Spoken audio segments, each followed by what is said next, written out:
ಅಭಿಮಾನಿಗಳೇ ನನ್ನ ಪ್ರಾಣ, ಅಭಿಮಾನಿಗಳೇ ನನ್ನ ಧ್ಯಾನ, ಅಭಿಮಾನಿಗಳೇ ನನ್ನ ಪ್ರಾಣ. ಜನರ ಕಷ್ಟಕ್ಕೆ ಕರುಗುವ ನೀನು ಕಾಮಧೇನು ಅಲ್ಲವಾ? ಲಂಚ ಅನ್ನೋ ಭೂತದಿಂದ ಮುಕ್ತಿಯು ನಿನ್ನಿಂದಲ್ಲವಾ? ವಂದೇ ಮಾತರಂ, ವಂದೇ ಮಾತರಂ.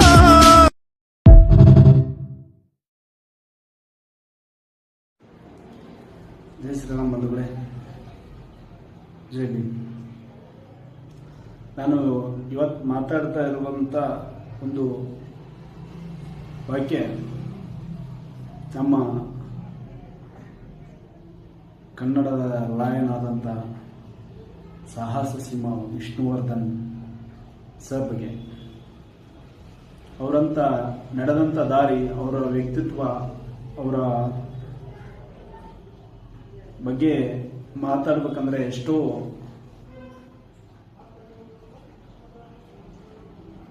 ವಾಕ್ಯನೇ ತಿಳಿತಾ ಇಲ್ಲ. ಆದರೆ ಅವರಂತ ಮಾತಾಡ್ಬೇಕಂತ ವ್ಯಕ್ತಿ ಕೂಡ ಮಾತಾಡ್ಬೇಕನ್ನೋದು ನಮ್ಮ ಯೋಗ್ಯತೆಯೂ ಇಲ್ಲ. ಫಸ್ಟ್ ಆಫ್ ಹೇಳ್ಬೇಕಂದ್ರೆ ನನಗೆ ಬಂದಿರೋಂಥ ಮಾಹಿತಿ, ನಾನು ಓದೋಂಥ ದೃಶ್ಯ, ಡಾಕ್ಟರ್ ವಿಷ್ಣುವರ್ಧನ್ ಸ್ಮಾರಕ ಸಮಾಧಿ ಹತ್ರ ನಾವು ಹೋಗ್ತಾ ಇದ್ವಿ. ರಾತ್ರಿ 6:30 ಗಂಟೆ ಆಗಿತ್ತು. 6:30 ಗಂಟೆ 7 ಗಂಟೆ ಆಗ್ತಾಯಿತ್ತು. 6:30 7 ಗಂಟೆ ಆಗ್ತಾಯಿತ್ತು. ಒಳಗಡೆ ಹೋಗ್ತಾ ಇದ್ದರೆ ಅವರು ಸೈಡ್ದವನು ಗೇಟ್ ಓಪನ್ ಮಾಡ್ತಾ ಇದ್ದಿಲ್ಲ. ನಾನು ಆಟೋಕೊಂಡು ಹೋಗಿದ್ದೆ, ಗೇಟ್ ಓಪನ್ ಮಾಡ್ತಾ ಇದ್ದಿಲ್ಲ. ಮತ್ತೆ ಅವನು ಕೂಡ ಜಗಳ ಆಡಿ ಮಾಡಿ ಅದು ಆಟೋ ಗೇಟ್ ಓಪನ್ ಮಾಡಿಸ್ದೆ. ಗೇಟ್ ಓಪನ್ ಮಾಡಿಸಿ ಒಳಗಡೆ ಹೋದೆ. ನಾನು ಆಟೋವನ್ನು ಹೋಗಿ ಮಾತಾಡ್ಕೊಂಡು ಹೋಗ್ತಾ ಇದ್ವಿ. ಆ ಸ್ಮಾರಕ ಹತ್ರ ಇದು ಏನು ಇರ್ತಾ ಏನು ಸಮಾಧಿ ಇದ್ದಲ್ಲ, ಅದ್ರ ಹತ್ರ ಹೋಗ್ತಾ ಇದ್ವಿ. ಅವರು ಹೇಳಿದ್ರು, ಇದು ಒಬ್ಬ ದೊಡ್ಡ ವ್ಯಕ್ತಿ ಇರೋದು ಸೈಟು ಅಂತ ವ್ಯಕ್ತಿ ಹೀಗಾಗಿದ್ದಾನೆ, ಅವನ ಮಗ ಏನೋ ಯಾರೋ ಬಂದಿದ್ದಾರೆ ಹಂಗೇನೋ ಹೇಳಿದ್ರು. ಅವ್ನು ಬಂದು ಎಲ್ಲ ಬಂದ್ ಮಾಡಿಸಿದ್ದಾನೆ ಅಂತ. ಹೌದು, ಅಂತೆಲ್ಲ ಎಲ್ಲ ಬಂದ್ ಮಾಡಿಸಿದ್ದಾನೆ ಅಂತ ಹೇಳಿದ್ರು. ಅವರು ಬಂದ್ ಮಾಡಿಸಿದ್ದೆಲ್ಲ ಹೋರಾಟ ನಡೆದಿದೆ, ಏನೇನು ಮಾಡಬೇಕು ಮಾಡ್ತಾ ಇದ್ದಾರೆ, ಹೀಗೆ ನಡೆದಿದೆ, ಇದ್ರ ಬಗ್ಗೆ ಇದ್ದ ಅಂತ ಹೇಳಿದರು. ಹಾಗಾದರೆ ಇವರು ತಮ್ಮ ಸೈಟಲ್ಲಿ ಸ್ಮಾರಕ, ಒಬ್ಬ ಕನ್ನಡದ ಕಲಾವಿದ, ಒಂದು ಒಳ್ಳೆ ಪ್ರತ್ಯೇಕ, ಅವರ ಹೆಸರು ಹೇಳ್ಕೊಂಡು ಎಷ್ಟೋ ಜನ, ಕೋಟ್ಯಾಂಗಟ್ಟಲೆ ಜನ ಊಟ ಮಾಡ್ತಾ ಇದ್ದಾರೆ. ಅವರ ಹೆಸರು ಹೇಳ್ಕೊಂಡು ಎಷ್ಟೋ ಜನ ಜೀವನದಲ್ಲಿ ಸೆಟ್ಲ್ ಆಗಿದ್ದಾರೆ. ಅಂಥ ವ್ಯಕ್ತಿನ ಇವತ್ತಿನ ದಿನ ಏನೋ ಒಂದು ಕುನ್ನಿಗೆ ಎಸೆದು ಒಗದವರಪ್ಲೇನೆ ಸಮಾಧಿನ ತೆಗೆದುಬಿಟ್ಟಿದ್ದಾರೆ. ಇವತ್ತು ಅವರು ಇವತ್ತಿಗೆ ತಿರ್ಕೊಂಡು ಎಷ್ಟೋ ವರ್ಷಗಳು ಆಗಿತ್ತು. ಈ ಹೈಕೋರ್ಟ್ ಏನೋ ತೀರ್ಮಾನ ಕೊಟ್ಟಿದೆ ಅಂತ ಅದರಲ್ಲಿ ನ್ಯೂಸ್ ಬಂತು. ನಮಗೆ ಒಬ್ಬ ಒಳ್ಳೆಯ ನಟ, ಒಬ್ಬ ಒಂದು ಕೋಟ್ಯನ್ಗಂಟ್ಲೆ ಅಭಿಮಾನಿ ಹೊಂದಿರುವಂಥ ನಟ ವಿಷ್ಣುವರ್ಧನ್ ಅನ್ನೋರಂಥ ಹೆಸರುಗಳು ಹೇಳ್ಕೊಂಡು ಎಷ್ಟೋ ಜನ ಹೊರಗಿದ್ದಾರೆ. ಅಂಥ ನಟನಾದ ವಿಷ್ಣುವರ್ಧನ್ ಅವರ ಸಮಾಧಿಯನ್ನು ಒಂದು ಹುಲ್ಲು ಕಡ್ಡಿ ಕಿತ್ತು ಒಕ್ಕಡದರಪ್ಲೇನೆ ಒಕ್ಕಟ್ಬಿಟ್ಟಿದ್ದಾರೆ ಇವತ್ತಿನ ದಿನ. ಈಗ ಒಂದು ಡಾಕ್ಟರ್ ಬಾಬಾ ಸಾಹೇಬ್ ಅಂಬೇಡ್ಕರ್ ಬರೆದಂಥ ಸಂವಿಧಾನ ಪ್ರಕರಣ ಬರುತ್ತೆ ನಿಮಗೆ. ಯಾವುದೇ ಒಂದು ಜಾಗದಲ್ಲಿ ಒಂದು ಹುತಾತ್ಮ ಮಾಡೋವರೆಗೆ ನೀವು ಅದನ್ನು ನಿಮ್ಮ ಪ್ರಾಪರ್ಟಿಯಲ್ಲಿ ಕೇಳಬೇಕು. ನಿಮ್ಮ ಪ್ರಾಪರ್ಟಿಯಲ್ಲಿ ಒಂದು ಕನ್ನಡದ ಮೆಚ್ಚುಗೆಯಾದಂಥ ಒಳ್ಳೆ ಒಬ್ಬ ದೊಡ್ಡ ನಟನ ಸ್ಮಾರಕ ಮಾಡೋವರೆಗೂ ಬಾಯಿ ಮುಚ್ಕೊಂಡು ಕೂತವರು, ನಿಮ್ದು ಅವ್ರದ್ದು ಏನಾರ ಜಿದ್ದಾಗದಿ ಅಂತಂದ್ರೆ ಅವಾಗಿ ಟಾರ್ಗೆಟ್ ಹಾಕಿಬಿಡ್ಬೇಕು. ಅಲ್ಲೇ ನೀವು ಅನುಕೂಲ ಮಾಡಿಕೊಡ್ಬೇಕು. ನಿಮ್ಮ ತಂದೆಯವರು, ನಿಮ್ಮ ಮಾವದೇವರು ಮಾಡಿಕೊಟ್ರೆ ಆಮೇಲೆ ನೀವು ಬಂದ್ಗಳೇನೆ ಅದು ತೆಗೆದು ಸಮಾಧಿ ಮಾಡಿಬಿಡ್ತೀರಾ, ನಿಮ್ಮ ಮನುಷ್ಯ ಬಂದು ಮಾಡಿಬಿಡ್ತೀರಾ. ನ್ಯಾಷನಲ್ ಹೈವೇ ಬರ್ತಾ ಇರಲಿ, ಆ ರೋಡಲ್ಲಿ ಯಾವುದೇ ಗುಡಿಗಳು ಇದ್ರೂ ತೆಗಿತಾರೆ, ಯಾವುದೇ ಒಂದು ಮಂದಿರ ಇದ್ದರೂ ಯಾವುದೇ ಇದ್ರೂ ತೆಗಿತಾರೆ. ತೆಗೆದು ಅದಕ್ಕೇನು ಪರಿಹಾರ ಬೇಕು ಮತ್ತೊಂದು ಕಡೆ ಜಾಗ ಇಟ್ಟು ಮಾಡಿಕೊಡ್ತಾರೆ. ಇದೊಂದು ಅದೇ ಮಂದಿರ ಯಾವುದೋ ಒಂದು ಅಲ್ಲಿ ಒಬ್ಬ ಲಿಂಗೈಕ್ಯ ಆಗಿದ್ದಾರೆ, ಅಲ್ಲಿ ಒಂದು ಒಬ್ಬರದು ಸಮಾಧಿ ಇತ್ತಂದರೆ ಎಂಥ ನ್ಯಾಷನಲ್ ಹೈವೇ ಬಂದ್ರೂ ಅದು ರೌಂಡ್ ಪಿಕರ್ ಹೊಡ್ಕೊಂಡು ಹೋಗ್ಬೇಕು. ಅದು ತೆಗೆಯಂತಲೇ ಯಾವ ಕಾನೂನಲ್ಲೂ ಇಲ್ಲ, ಯಾವ ಸಂವಿಧಾನದಲ್ಲೂ ಇಲ್ಲ. ಫಸ್ಟ್ ಆಫ್ ಆಲ್ ಇಷ್ಟು ದಿನ ಎಷ್ಟೋ ವರ್ಷಗಳಾದ್ರೂ ಇಷ್ಟು ದಿನ ಬಾಯಿ ಮುಚ್ಕೊಂಡು ಕುಂತು ನೀವು ಇಂಥ ಒಬ್ಬ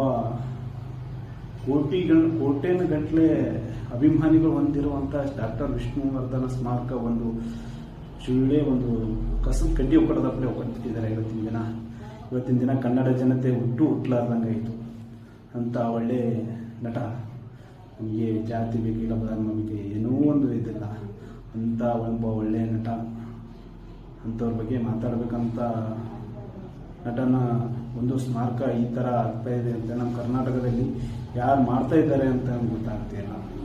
ಯಾರು ಮಾಡಿ ಈ ಥರ ಎಲ್ಲ ಆಕರ್ಷಣೆಗಳು ಆ ಕಡೆ ಹೋಗಬೇಕು, ಈ ಕಡೆ ನಮ್ಮ ಕಡೆ ಬರಬಾರ್ದು ಅಂತ ಮಾಡ್ತಾ ಇದ್ದಾರೋ ಏನು ಮಾಡ್ತಾರೆ ಅಂತಂದು ಗೊತ್ತಾಗ್ತಾ ಇಲ್ಲ. ಆಗಬಾರ್ದೆಲ್ಲ ಆಗ್ತಾ ಇದೆ, ಹೋಗಬಾರ್ದೆಲ್ಲ ಹೋಗ್ತಾ ಇದೆ. ಇದೇನು ಇಷ್ಟೇ ಅಲ್ಲ, ಒಬ್ಬ ನಟನ ಒಬ್ಬ ಸ್ಮಾರಕವನ್ನು ಕಿತ್ತಿ ಒಗಿಬೇಕಂದ್ರೆ ಎಷ್ಟು ದಮ್ ಇದ್ದಿರ್ಬೇಕು ಇವ್ರನ್ನ. ಅಂದರೆ ಕಾನೂನಿನಲ್ಲಿ ಒಬ್ಬ ಸಮಾಧಿ ಮಾಡಿರುವಂಥ ವೃತ್ತವನ್ನು ಎಷ್ಟಿದೆ ಅದು ಮಾಡುವವರೆಗೆ ನೀವು ಸಮ್ಮತವಾಗಿದ್ದು, ಅದು ಮಾಡಿಬಿಟ್ಟು ಎಷ್ಟೊಂದು ವರ್ಷಗಟ್ಟಲಾಗಿ ಕೋಟ್ಯಾಂತರ ಅಭಿಮಾನಿಗಳಿರುವಂಥ ಒಳ್ಳೆಯ ನಟನ ಒಬ್ಬ ಕನ್ನಡಿಗನ ಮೆಚ್ಚುಗೆಗೆ ನೀವು ಒದ್ದಿದ್ದೀರ, ನೋವು ಮಾಡಿದ್ದೀರ. ನಮ್ಮ ಕನ್ನಡ ಅಭಿಮಾನಿಗಳಿದ್ದರೂ ಸತ್ತಂಗೆ ಮತ್ತೆ ಇಂಥದ್ದೆಲ್ಲ ಮಾಡಿದ್ರು ಯಾವುದೇ ಸಂವಿಧಾನದಲ್ಲಿ, ಯಾವುದೇ ಕಾನೂನಲ್ಲಿ, ಯಾವುದೇ ಒಂದು ಲಿಂಗೈಕ ಆದಂಥ ಮನುಷ್ಯ ಒಂದು ವ್ಯಕ್ತಿಯನ್ನು ಅಲ್ಲಿ ಉಳಿದರೆ ಆ ವೃತ್ತವನ್ನು ಅವರಿಗೆ ಪ್ರಾಪರ್ಟಿಯನ್ನು ಬಿಟ್ಟುಕೊಡಬೇಕು. ಯಾವುದೇ ಎಲ್ಲೇ ಎಂಥ ಜಾಗದಲ್ಲಿ ಅದನ್ನು ಉಣೋವರೆಗೂ ನಿಮ್ಮ ಪ್ರಾಪರ್ಟಿ ಇದ್ದರೆ ನೀವು ಕೇಳಬೇಕು. ಇದ್ದೇ ಅದಿಲ್ಲ ಅಂದರೆ ಅಂಥ ಜಾಗವನ್ನು ಬಿಟ್ಟುಕೊಡಬೇಕು. ಇಷ್ಟೋ ವರ್ಷಗಳ ನಂತರ ಆದಮೇಲೆ ನಿಮ್ಮ ಮನಸ್ಸಿಗೆ ಬಂದಾಗ ಹೈಕೋರ್ಟಿಂದ ನೀವು ಕೊಟ್ಟಿದೆ ತೀರ್ಪು. ಅದರಲ್ಲಿ ಅವ್ರಿಗೂ ಸಮಾಧಿ ಇಲ್ವಾ, ಅವ್ರು ಅಲ್ಲಿ ಮಣ್ಣು ಮಾಡಿಲ್ವಾ? ಅವರಿಗೆ ಯಾವುದೇ ವ್ಯಕ್ತಿಯನ್ನು ಮಣ್ಣು ಮಾಡಿದ ಲಿಂಗಕ್ಕಾಗಿದೆ ಅಂದರೆ ಯಾವತ್ತಲ್ಲೂ ಬಿಟ್ಕೊಡೋಪ್ಲೇ ಇಲ್ಲ. ಅಲ್ಲಿ ಅವ್ರು ವಾಸಸ್ಥಳ ಇದ್ದಿದ್ದಿಲ್ಲ, ಅವ್ರದ್ದೊಂದು ಸ್ಮಾರಕ ಕಟ್ಟಿದ್ರು, ಅವ್ರದ್ದೊಂದು ನೆನಪಿಗಾಗಿ ಏನೋ ಕಟ್ಟಿದ್ರು, ಬೇಕಾಗಿ ಕಟ್ಟಿದ್ರು. ಏನೋ ಈಗ ಬ್ಯಾಡ್ ಆಗಿದೆ ತೆಗೆದು ಕೊಟ್ಟಿದ್ರು ಅಂದರೆ ಯಾರು ನನ್ನ ಕೇಳ್ತಿದ್ರು? ಅವ್ರ ಪ್ರಾಪರ್ಟಿ ಎಲ್ಲ ಅವ್ನು ಕಳ್ಕೊಂಡಿದ್ದ, ಬೆಟ್ಟಿಗೆ ಹಾಕಿದ್ದೇನೆ. ಅದು ಡಾಕ್ಟರ್ ವಿಷ್ಣುವರ್ಧನ್ ಸಮಾಧಿ ಇದೆ ರೀ, ಅವರು ವೃತ್ತದ ಅವರು ದೇಹ ಮೃತಪಟ್ಟಿರೋದು ಒಂದು ಸಮಾಧಿ ಇದೆ. ಅದನ್ನ ಇವತ್ತಿನ ದಿನಲ್ಲೇ ಒಂದು ನಾಯಿ ಕಸ ಒಕ್ಕಡ್ದಂಗೆ ಒಕ್ಕಡ್ತೀರ ಅಂತಂದರೆ ಏನು ತಿಳ್ಕೊಂಡಿದ್ದಾರೆ? ಅಂದರೆ ನಮ್ಮ ಪ್ರಾಪರ್ಟಿ ಇದೆ, ನಾವು ಬೇಕಾದಾಗ ಕೊಡ್ಬೋದು, ಬೇಕಾದಾಗ ಒಕ್ಕಡ್ಬೋದು. ನಿಮ್ಮ ಯಾವ ಸುಳೆ ಮಗ, ಯಾವ ಚೋತಿ ಮಗ ನಿಮ್ಮನ್ನು ಅಲ್ಲಿ ಇಟ್ಕೊಳ್ಳಿ ತಗೊಳ್ಳಿ ಅಂತೇಳಿ ಹೇಳಿದ್ದ? ನೀವು ಬೇಕಾದರೆ ಅವಾಗೆ ಅಬ್ಜೆಕ್ಷನ್ ಮಾಡಬೇಕು. ಯಾರೆಲ್ಲ ಇದಿಲ್ವಾ ನೀವು ಅಬ್ಜೆಕ್ಷನ್ ಮಾಡಬೇಕು. ಮತ್ತೊಂದು ಕಡೆ ಆ ಕಡೆ ನೋಡ್ಕೊಳ್ತಿದ್ರು ಅವ್ರ ಸ್ಮಾರಕ. ಒಬ್ಬ ಒಳ್ಳೆಯ ಕನ್ನಡ ನಟನಿಗೆ ಈ ಥರ ಅನ್ಯಾಯ ಆಗಿದೆ ಅಂದರೆ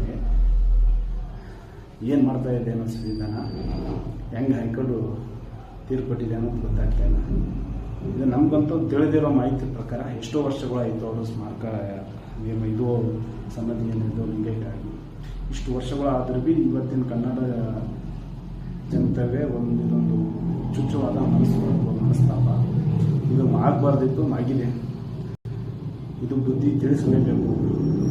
ಇದು ನೀವು ಇಷ್ಟೇ ಥರ ಕೈ ಕಟ್ಕೊಂಡು ಕೂತ್ರೆ ನೀವು ಎರಡು ಕೈಗೆ ಊಟ ಮಾಡಬೇಕಾಗುತ್ತೆ. ಏನು ತಿಳ್ಕೊಂಡಿದ್ದಾರೆ, ಏನಾಗ್ತಾ ಇದೆ ಅನ್ನೋದು ಒಂದು ಗೊತ್ತಾಗ್ತಾರೆ. ಇರೋದೇ ಒಂದು ಊಟದಲ್ಲಿ ಮಾಡ್ತಾ ಇರೋದೇ ಇನ್ನೊಂದು. ಏನ್ರಿ ಕೇಳಕ್ಕೆ ಹೋದ್ರೆ ಅದಕ್ಕೊಂದು ಅಡ್ಡ ಹಚ್ಚಿಬಿಡ್ತಾರೆ. ಏನು ನಗ್ತಾ ಇದೆ ಅನ್ನೋ ತುಂಬ ಅರ್ಥ ಆಗ್ತಾ ಇಲ್ಲ. ಒಬ್ಬ ಮೇಲು ನಟ, ಒಬ್ಬ ಒಳ್ಳೆ ವಿಷ್ಣುವರ್ಧನ ಸ್ಮಾರಕ ಈ ಥರ ಆಗ್ಬೇಕಂದ್ರೆ ಏನಾಗ್ತದೆ? ಹಾಗಾಗಿ ಎಲ್ಲ ಕನ್ನಡ ನಟರು, ಕನ್ನಡ ಅಭಿಮಾನಿಗಳಿಗೆ ನನ್ನ ವಿಡಿಯೋ ನೋಡುವಂಥ ಕೆಲವು ನನಗೆ ಬಂದಿರೋಂಥ ಮಾಹಿತಿ ಪ್ರಕಾರ ನಾನು ಹೇಳಿದ್ದೀನಿ. ನನ್ನನ್ನೇ ಅವತ್ತು ಒಳಗಡೆ ಬಿಡ್ತಾ ಇರಲಿಲ್ಲ, ನಾನೇ ಜಗಳಾಡಿ ಹೋಗಿದ್ದೀನಿ ಅವತ್ತು ನೈಟು. ನಾನೇ ಅದನ್ನು ನಮ್ಮಲ್ಲಿ ವಿಡಿಯೋಗಳು ಇದ್ದಾವೆ, ಎಲ್ಲ ನೋಡ್ತಾರೆ, ಹಾಕ್ತೀನಿ ನೋಡ್ಬೋದು. ಜಗಳಾಡಿ ಒಳಗೆ ನೀಟ್ ಓಪನ್ ಮಾಡಿ ನಾನು ಹೋಗಿ ಸ್ಮಾರಕ ಮಾಡ್ಕೊಂಡಿದ್ದೆ. ಅದು ನಡೀತಾ ಇದೆ ಅಂತ ಅವಾಗಿನ ಹಿಡಿದು ಇತ್ತು. ಅವೆಲ್ಲ ಸಂಘಟನೆಗಳು ಎಲ್ಲ ಎಲ್ಲ ನಡೀತಾ ಇತ್ತು. ಆದರೂ ಅವ್ರನ್ನ ಮೀರಿಸಿ ಒಬ್ಬರು ಕಾವಲು ಇಟ್ಕೊಂಡು ಒಂದು ಸ್ಮಾರಕ ಆಗಿರೋದು ಎಷ್ಟು ಮಾಡ್ತಾ ಇದ್ದಾರೆ, ಎಲ್ಲಿಗೆ ಬಂದಾಗ್ತಾ ಇದೆ ನಮ್ಮ ಕರ್ನಾಟಕ. ಜೈ ಶ್ರೀರಾಮ್, ಜೈ ಹಿಂದ್.